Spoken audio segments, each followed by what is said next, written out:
Thanks very much indeed, Shyster. Our next speaker is one of the most principled politicians and people that I know. She's also the woman that I expect to be our next Home Secretary. Please welcome Diane Abbott MP.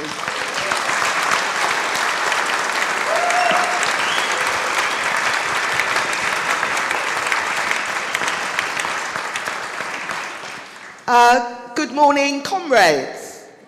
Good morning, comrades. Good morning. First of all, let me congratulate all of you on being here bright and early when you could have been doing other things, maybe doing your shopping, maybe still being in bed, but there couldn't be a more important event to attend.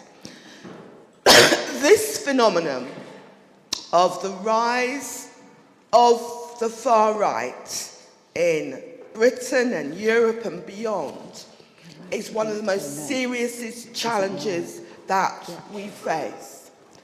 And because I have spent a lifetime fighting racism, anti-Semitism and Islamophobia, it's very important for me to be here this morning. I'm proud to say that in my party, we have a leader, Jeremy Corbyn, who has also spent a lifetime fighting racism, anti-Semitism and Islamophobia, contrary to the impression some people might want to give.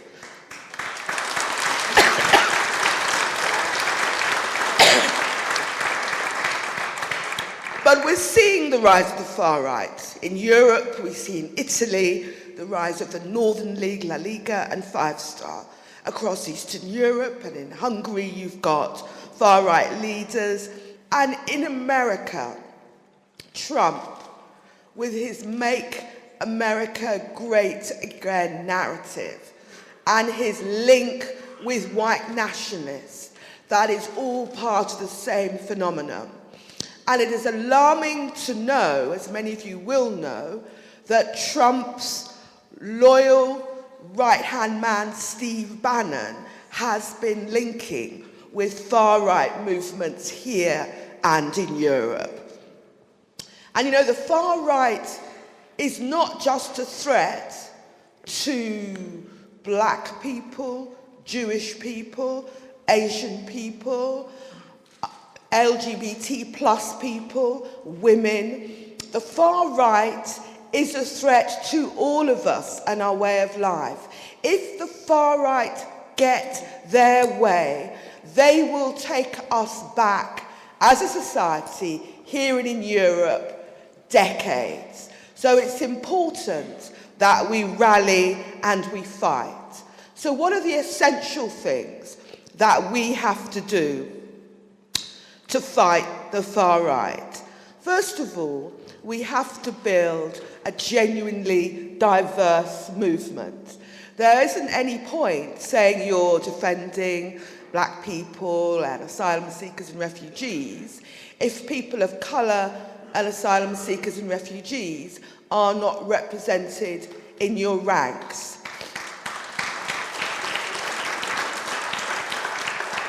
It is the right thing to do, but it also makes for a stronger movement altogether. The other thing we have to do is to look at the economic discontents which provide a breeding ground for support for the far right. My own party and other movements want to address the consequences of Tory austerity, the cuts, the homelessness, the job losses. I'm a Londoner, I walk around London a lot, and I see more homeless people on the streets of London, often in sub-zero conditions, than I have seen since the Thatcher years. These are the sorts of issues we have to engage in.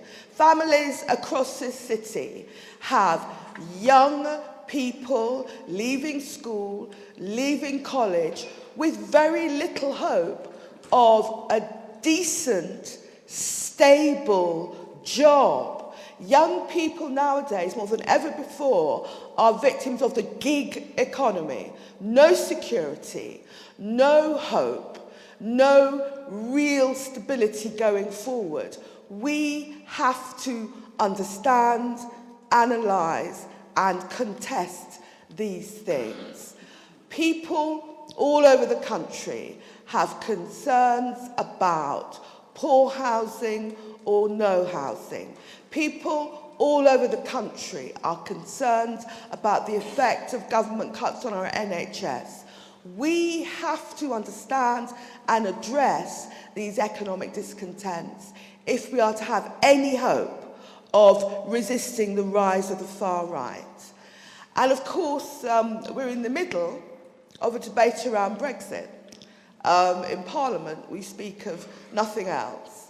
Now, there were legitimate reasons to vote to come out of the European Union, but at all times and in all places, we must resist a narrative around Brexit which would blame the other, which would blame Europeans, which would blame immigrants for the challenges we face now.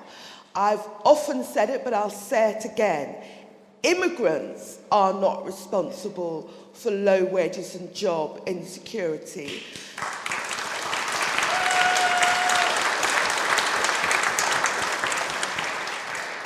Predatory employers, globalisation, and the weakening of trade union rights and freedoms, that's who we have to blame for low wages and job insecurity.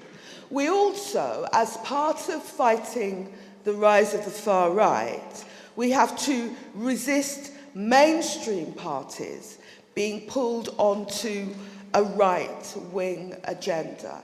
And of course, where necessary, we have to make our resistance to the far right palpable by marching, by demonstrating, by being clear, they shall not pass. Now, the far right is an international movement. As I've said, we've seen the rise here in the UK of organisations like the EDL and the Football Lads Alliance. And I get, as many of you will know, a considerable amount of abuse online.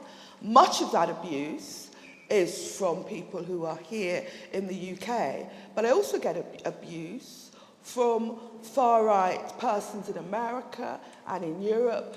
We are looking at a movement which networks internationally. And one of the reasons this conference is so important, because we're trying this morning to network internationally also. Sometimes it's sad to reflect that just when you think you've made progress, things take a step back. I remember how I felt in 2008 when Barack Obama became President of the United States. But we have lived to see Donald Trump become President of the United States. 2 steps forward, 1 step back. But if we have a holistic understanding of the causes of the rise of the far right, if we work with all of the groups most affected, and if we network internationally, I believe we can hold our ground, we can resist the far right, and we can push forward and make progress on the issues that we all care about. They shall not pass.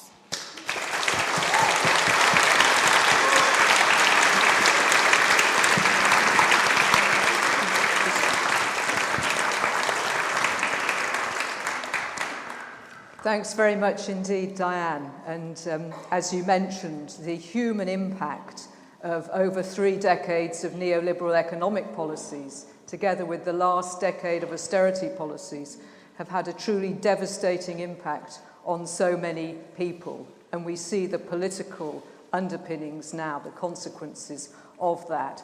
And I think for many people, this human impact has been seen nowhere more clearly than in films such as I, Daniel Blake, by the great director Ken Loach, who is our next speaker.